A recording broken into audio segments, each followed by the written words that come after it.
Support. The maestro, please!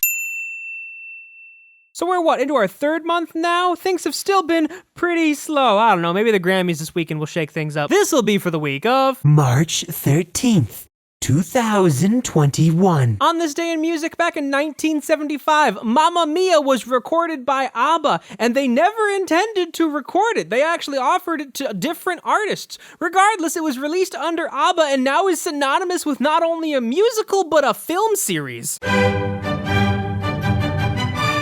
We've only talked about 2 classical albums at all this year, the Bridgerton covers, as well as that thing by Jeremiah Freites. Don't mean a thing if it ain't got that swing. Pick myself up and get back in the race, 'cause that's life.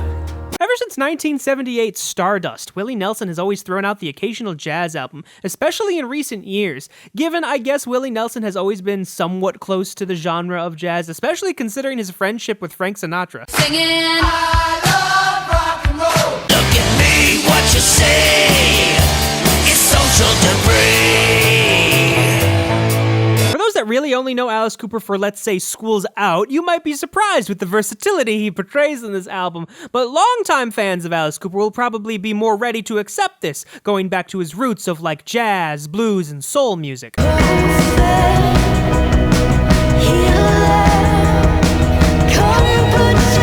Much more versatile album than we normally know Julien Baker for. Typically, she's just kind of put into the acoustic indie folk genre, and yes, there is some indie folk on this, but if you listen closely, and you actually don't have to listen that closely, there's some electronic, emo, soft rock, pop punk, even country. It's bigger than hip-hop, hip-hop. I know Spot'em Got'em's getting popular these days.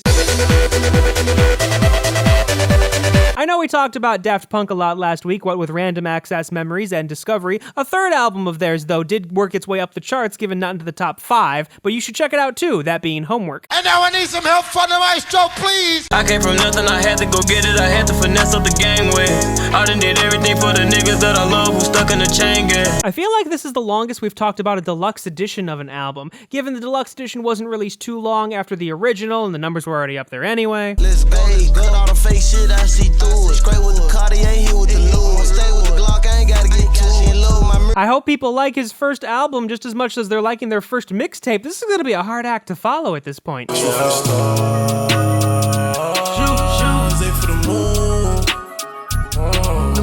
Billboard named this the second best rap album of 2020.